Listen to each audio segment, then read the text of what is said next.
Hello, sir. All right, let's break these down. 242 for sets 3. Okay, on this, we'll pause this so we can show you. See how your knee is inside? We got to get those knees out. That's why you're starting to fail, okay? When you push those knees out, your femur will rotate and you use more muscle mass, okay? I mean, you're close. This is almost a 3-rep max. I mean, this is, first off, 242.5 is unbelievable for you. Second off, it's getting close. 250 might be your 3-rep max, 255 maybe, but it's going to be hard to get there if we don't get these knees out, okay? So that's vital. This first one's just a little bit high. Right about there. So there's the bottom of there's your hip crease, and here's your knee. And you've got the camera set up about parallel with you, so it's about right. Your second one was really close. It could have gone either way. Right there. I mean, just a little bit lower than your first one, right? It's close. Depends on who the judge is. You buried your third one, though.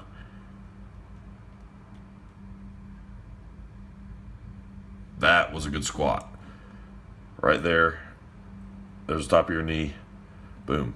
Elbows are up. Back is tight. Chin's down. Still got to get those knees out. See how it's still inside? And I get it, that's the angle, but I mean, if you were to look straight from behind your shin, it would be coming to the inside just a little bit.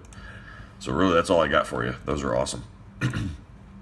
On the bench press, yep, this is why I mentioned getting a spotter a couple times. The presses look pretty good. Your elbows come to the outside just a little bit. See how they flare out? I'll do it again on the second rep. Watch how they flare out. Oop, and they move out. If you could keep those inside, you might have got this third one. You flare them out, and then you kind of get lost there. So, drive with your feet. Notice you're not pushing with your feet at all. I mean they're on the ground, but if you're actually pushing with them, this foot wouldn't be able to slide forward. Watch right here. See that? So, push hard with your heels, okay? Finally, the deadlift. These look really good. I think on your second one, the bar comes off your shins. Your setup looks really good. So your hips aren't moving at all. Look how silent your hips are. That is awesome.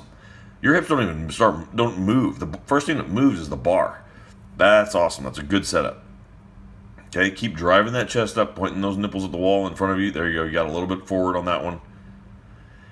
You're starting to see that this gets pretty heavy pretty quick. It just builds up, but it's nothing you can handle. Your back's doing fine. Your knees are doing fine, to my knowledge anyway. So, you know, this is not dangerous. You missed that one because look how far the bar came off of your shins. That was why you missed it.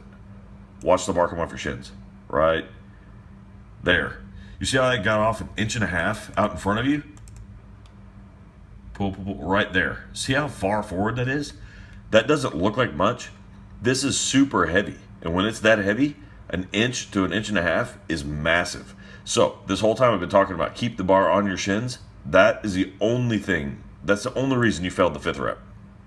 You may have had a bad day, but that's why you failed the 5th rep. Okay, no dips, ran out of steam. Well, you know, these are super heavy. We're just going to have to keep grinding away, and I'll program up for you so that you can keep making progress. But great job, sir. Really, really good job.